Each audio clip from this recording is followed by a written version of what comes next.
Hello there. So, I'm going to talk about how I manage 27 households and 181 Sims, which about 12 of those Sims are going to be deleted because some of those are just live ins. Um, while the babies, if they're like newborns, because nannies are not reliable, hired nannies. And so, since I've got Discovery University, I'm making servos to serve as nannies. But, anyways, a lot of people do the whole organized manager households with like a template called rotational gameplay. I do not. I just go in and I just play whoever I want to play. So basically, see this family right here. This guy is senior. These are the grandparents who are the senior matriarch and patriarch. And then I created two sets of siblings. This lady right here um, was brother and sister. If you go back to my season 1 playlist, I created two sets of siblings.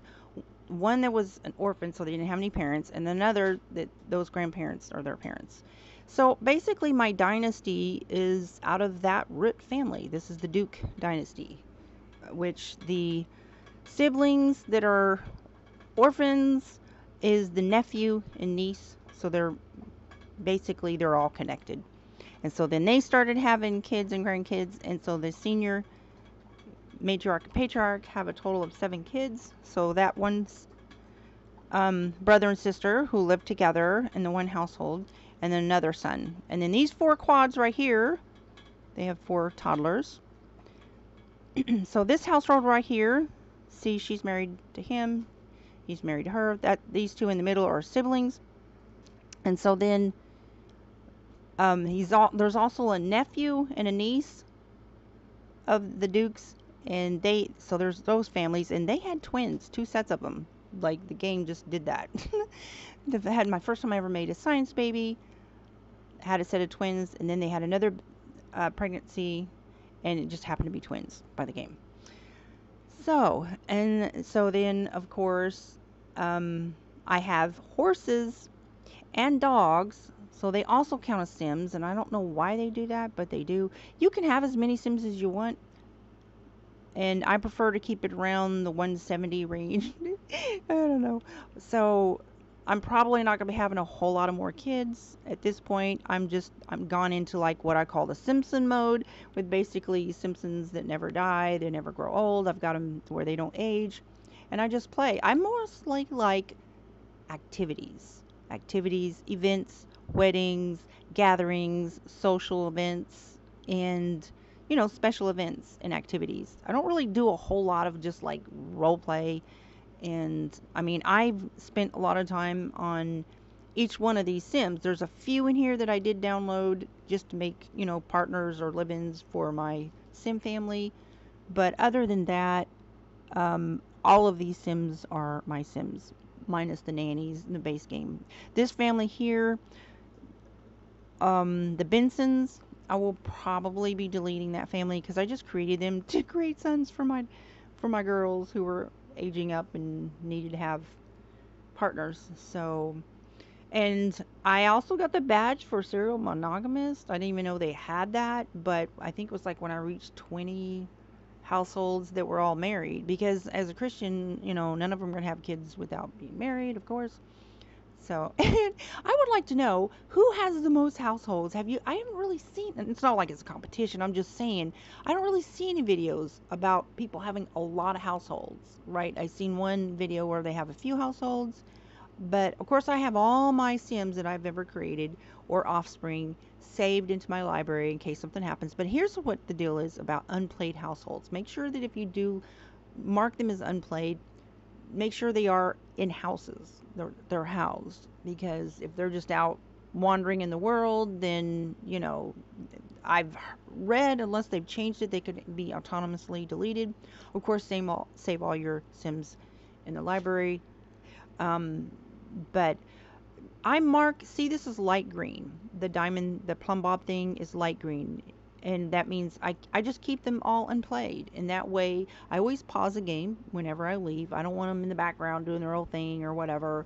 Of course, when you are playing a household, they're going to show up in the background, wandering around and doing whatever.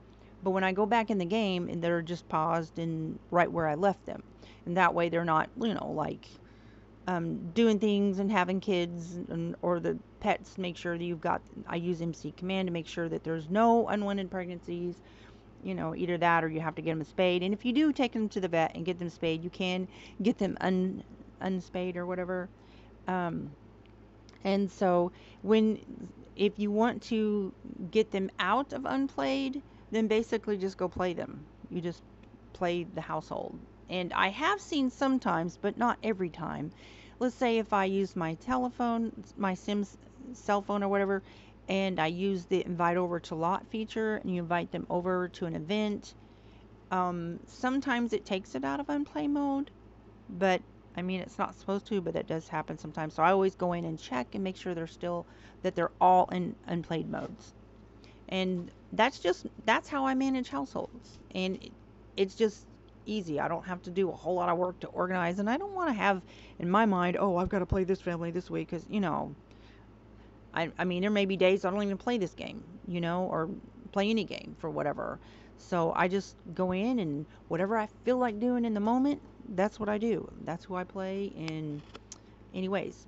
But if you do have them in unplayed, you can still, have them invited over to your special events, or just invite them over to the lot. Have, your Sims family member or whatever come over and visit, so they don't get bummed out or whatever that they're not visiting with family members if they've got the trait where, they love, family time is important, or whatever that trait, you know what I'm talking about. So I would like to know if you know how many households. Are you somebody that plays a lot of households? And this is my dynasty that I've created, and I don't, I just I just they just multiply and get bigger and bigger. And so I don't know how many I'll end up with, but I keep it about 170. I'm going to be deleting probably 10 to 12 of them here pretty soon, because there's some of them that's going to be aging up. And I only have the live-ins when we have infants in the house. And that is, again, just because the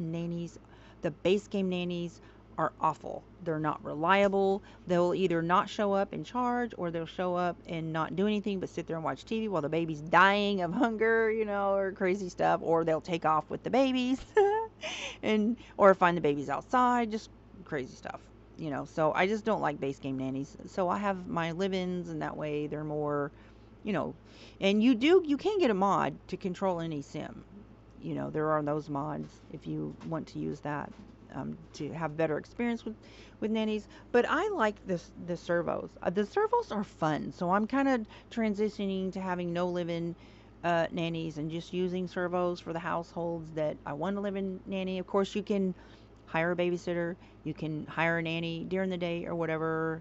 I think there's a babysitter mod where you can pick a team if you have a team, and to babysit or whatever. The control sim mod is really good to use. So if I do start using the control a sim mod, I probably be deleting a lot of the nannies altogether, because, well, anyways. Anywho's, let me know, how many households do you manage at one time? And that's it for this one, and I hope you have a blessed day.